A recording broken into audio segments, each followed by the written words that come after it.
Kita lanjutkan dialog, pemirsa. Kita sudah ada di segmen terakhir, dialog Lunch Talk. Saya ke Pak Arief terlebih dahulu di segmen terakhir ini. Pak Arief, dengan proses vaksinasi yang sudah berjalan hingga saat ini, saya ingin tahu pandangan atau tanggapan Anda terkait dengan jalannya proses vaksinasi sejauh ini. Dari pandangan Anda, kira-kira seperti apa progresnya?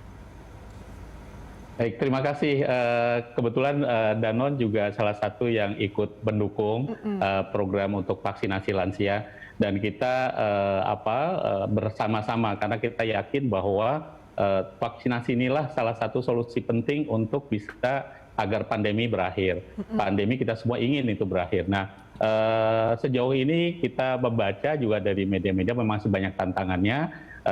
Dan harus digenjot lagi. Tapi salah satu mungkin yang tadi Dr. Nadira sampaikan, di perusahaan pun secara internal kami melakukan kampanye, misalnya dengan poster karyawan dengan mamahnya, yang kata-katanya misalnya dulu mereka menjaga kita, sekarang saatnya kita menjaga mereka. Jadi memotivasi untuk lansia. Kemudian informasi dibagikan, karena karyawan kami mulai dari Brastagi sampai Air Madi di Manado, jadi supaya pensiunan karyawan, orang tuanya, dan lain-lain ikut vaksinasi. Dan semua yakin kok. Dan kita sekarang juga di swasta bersama dengan Apindo dan Kadin juga ada vaksin gotong royong ya.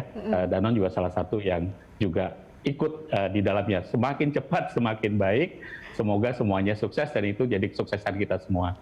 Tapi tantangan dengan dilakukannya kampanye terkait dengan vaksinasi itu sejauh ini seperti apa, Pak Arief?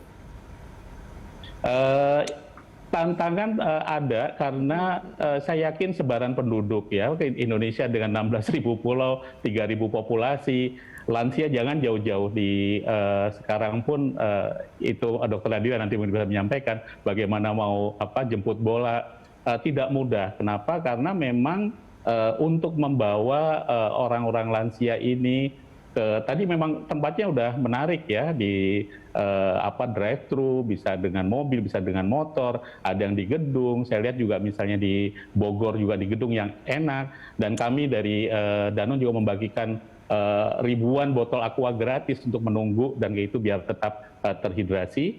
Nah, itu harus terus sih Mbak, bahwa ini program yang kita tahu challenge-nya apalagi secara global. Banyak negara-negara mengembargo vaksinnya, nggak mudah. Mudah-mudahan semua dengan saling menolong atau saling membantu bisa capai. Tidak ada yang mulus begitu saja, pasti ada tantangan. Namun saya yakin dengan kerjasama semua stakeholders akan kita bisa sama-sama mencapai tujuan. Ya. Amin, amin, amin. Kita harapkan demikian. Bagaimana dengan Anda, Dr. Nadira, melihat progres vaksinasi sejauh ini seperti apa? Sebagai closing statement Anda juga. Untuk progres vaksinasi saat ini sebenarnya sudah hampir mencapai target yang kita harapkan. Dari tadinya hanya 10.000 suntik per hari, rate-nya sekarang sudah hampir 500.000 suntik per hari. Jadi memang sudah on schedule untuk bisa selesai seharusnya di akhir tahun 2021. Dan untuk tadi kalau memang bisa dibilang tantangannya memang berat sekali, terutama di masing-masing daerah itu punya challenge-nya sendiri-sendiri gitu. Untuk rate-nya berbeda-beda. Apalagi yang distribusi vaksinnya susah, mungkin ke daerah Papua atau daerah timur yang butuh beberapa kali penerbangan. Jadi saya harap dengan semakin banyaknya sentra vaksinasi, bantuan dari company-company seperti dari Danon tadi dan juga company lain, diharapkan vaksinasi bisa selesai untuk 181 juta orang di tahun 2021 ini, dan mudah-mudahan masyarakat semakin paham pentingnya vaksinasi dan juga mau ikut berpartisipasi di program ini.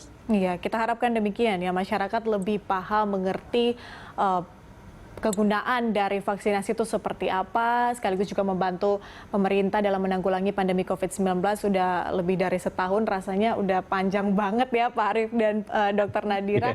Kita pengen semuanya normal lagi, apa kita bilangnya normal apa gimana gitu ya, sebelum pandemi gitu. Saya juga udah bingung ini apakah kita bilang ini normal atau gimana gitu kan. Oke, semoga kampanye kesehatan dari kementerian atau mungkin dari Danon dan juga dari pihak-pihak yang melakukan kampanye kesehatan ini tetap berjalan dan masyarakat lebih aware terkait dengan kesehatan ini. Terima kasih Pak Arief dan juga Dr. Nadira sudah bergabung bersama kami di Lunch Talk. Selamat bertugas, sehat selalu Pak Arief dan juga Dr. Nadira. Terima kasih, Terima kasih, selamat Mbak. siang, Mbak Ya. Patricia. Terima kasih.